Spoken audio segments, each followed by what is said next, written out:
हमने जब उनसे पूछा तो कहते मुझे तो पता ही नहीं। आखिरकार मौलाना फजल रहमान साहब कि अल्लाह ताला जिंदगी दराज फरमाए, वो मक्के में थे, वहां से फोन किया मियां साहब को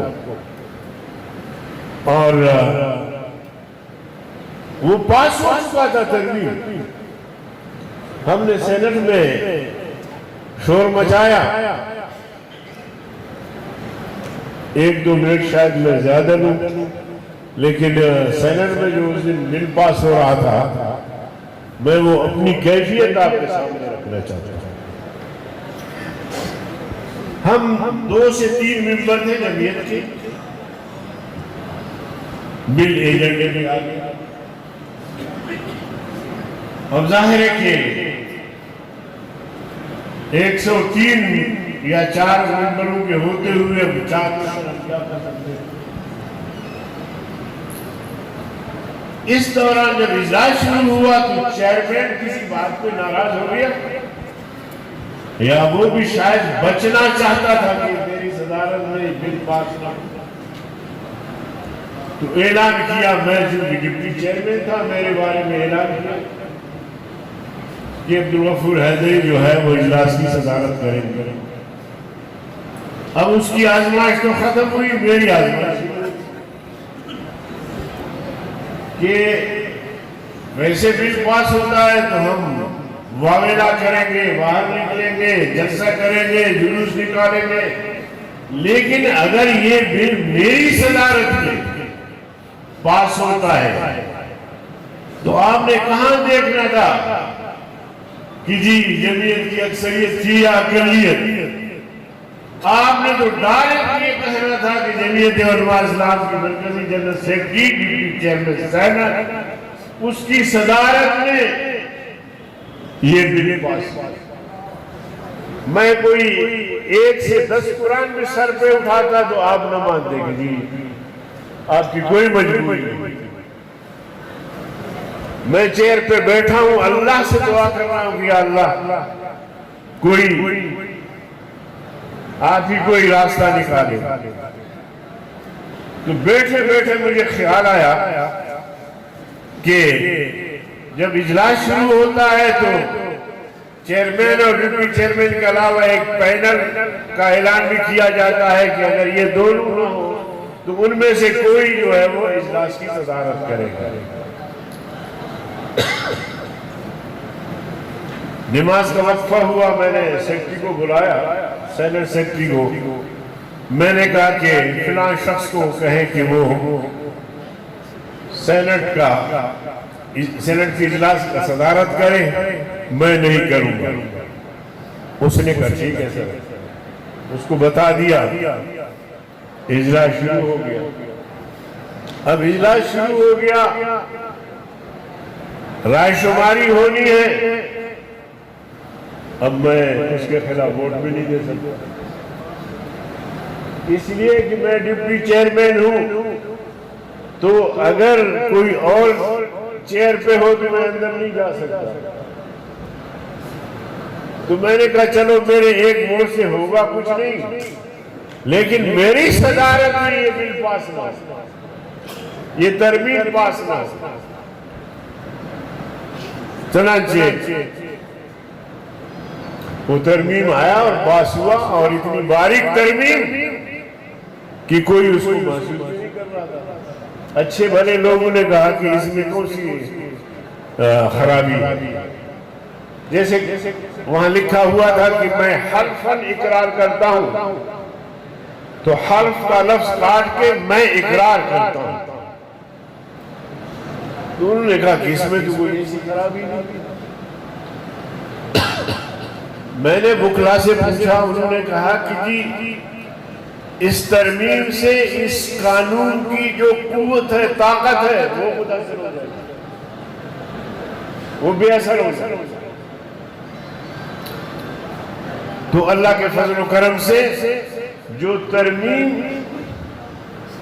पार्लियामेंट ने, कौमी असेंबली और सेनेट ने किया, हजरत मौलाना फजल रहमान साहब की दबाव और उनकी कोशिशों से नवाज शरीफ मजबूर हुआ और पुराने हलफनामे को, जिस तरह का हलफनामा था उस पुराने हलफनामे को दोबारा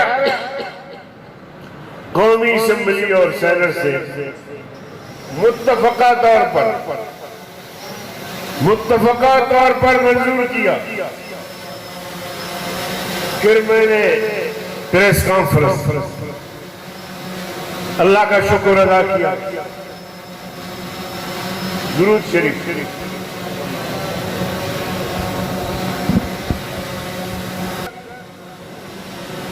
कि ठीक 40 साल बाद उस पार्लियामेंट ने जिसने कादियानियों को मुत्तफका तौर पर काफिर करार दिया था, उसी पार्लियामेंट ने आज फिर से कादियानियों की दवामी कुफर पर मोहरे तस्दीक सबत करके ये बताया कि कादियानी कल भी काफिर थे, आज भी काफिर है और क़यामत तक काफिर है।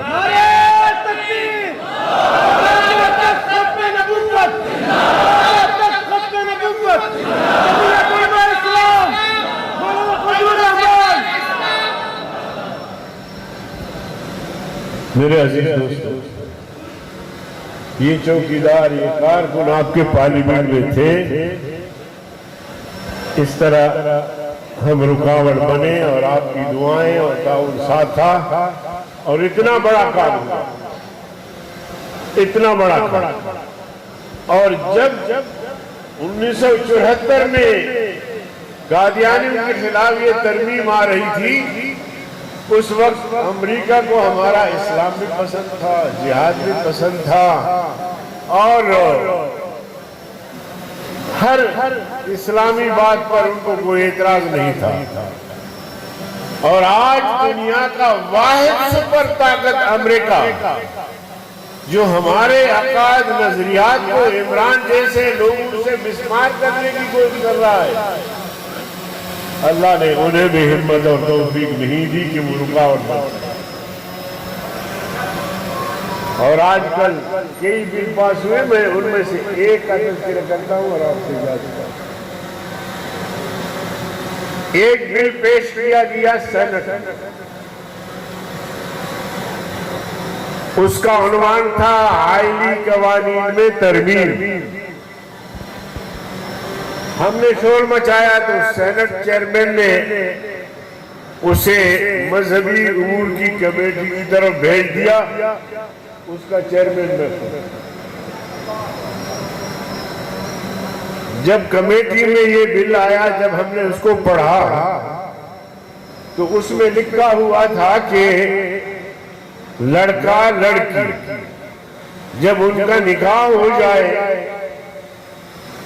तो 1 महीने के अंदर अंदर ये जज के पास पेश होंगे। कहाँ? जज के पास पेश होंगे। जज फिर उनको सुनेगा। अगर जज मुतमईन हुआ तो निकाह बहाल, अगर जज मुतमईन नहीं हुआ तो निकाह फसा। नंबर 1। नंबर 2 ये कि अगर 1 महीने के अंदर अंदर मियाँ बीवी जज के पास नहीं पहुंच सके तो 10,000 रुपए जुर्माना या 1 साल कैद।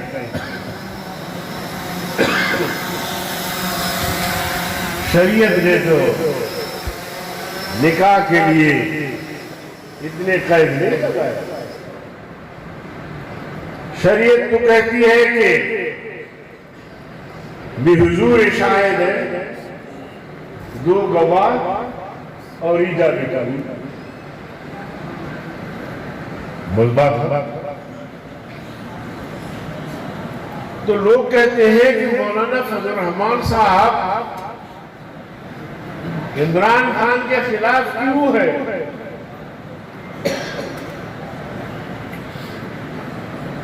ये उनका किरदार है, लेकिन अल्लाह का फजल करम हुआ कि वो बिल हमारे पास आया और हमने उसको रिजेक्ट किया, मुस्तरद किया। अगर कहीं और जाता और पास होकर आता तो ये मेरे बूढ़े बुजुर्ग तो उस मरने से गुजरे हैं, जिनकी शादियां नहीं हुई है उनका क्या होता। इसी तरह नामूस रिसालत के कानून में तरमीम पेश की, हमने कोशिश की उसको रोकने की, डिले करा दिया, पास नहीं हुआ। 15 मिलियन मार्च खत्म नबूवत के नाम से पूरे मुल्क में किए, लाखों लोग हर जलसे में। तब दबाव बढ़ाया, तब जाके उन्होंने कायदे अवान ने ऐलान किया कि हम ये तरमीमी बिल वापस। लेकिन पाइपलाइन में ये चीजें हैं। वक्फ इमलाक का मसला मसाजिद और मदारिस पर लटकती तलवार है, वो पास कर दिया उन्होंने। सेनेट से हमने पास होने नहीं दिया, फिर कौमी असेंबली का इजलास बुला के मुश्तरका उससे पास करवा दिया। अब उलमा किराम से मैं कहना चाहता हूं कि अगर और मामलात पे आप नहीं उठते तो कम से कम ये तो अपना मसला है घर का। मसाजिद और मदारिस आज कानून मौजूद है, ये हुकूमत दबाव में है। अल्लाह मौलाना फजल रहमान साहब को जिंदगी दे, सेहत दे, ये दबाव में है हुकूमत। उनके होते हुए हुकूमत को जरूरत नहीं होगी, लेकिन कानून मौजूद है। कल कला कोई और हुकूमत आती है, दबाव बढ़ता है, अमल दरामद होता है, फिर क्या करो। बहर के हम सब खत्म नबूवत के चौकीदार हैं। मैं शुक्रगुजार हूँ हज़रत मौलाना कफील साहब का कि उन्होंने मुझे इस बाबरकत इज्तिमा में हाजिर होने का हुक्म दिया। अल्लाह ताला उनकी उम्र में बरकत अता फरमाए और हज़रत शाह जी के मिशन को और मजबूत बनाने की तौफीक अता फरमाए। व आखिर दावाना